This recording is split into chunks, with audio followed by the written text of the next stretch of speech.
कोकणातील प्रत्येक अपडेट जाणून घेण्यासाठी आजच माझे कोकणच्या सोशल मीडिया प्लॅटफॉर्मला लाईक, फॉलो आणि सबस्क्राईब करा।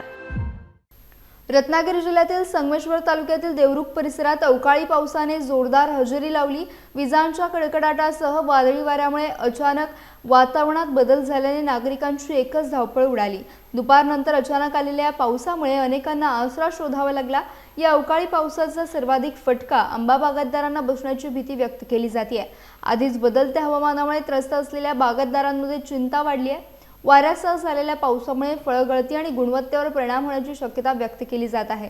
दरम्यान हवामानातील अचानक बदलामुळे कोकणात पुन्हा एकदा अवकाळी पावसाचा धोका निर्माण झाला असून पुढील काही दिवस हवामान कसं राहणार याकडे सर्वांचं लक्ष लागलंय।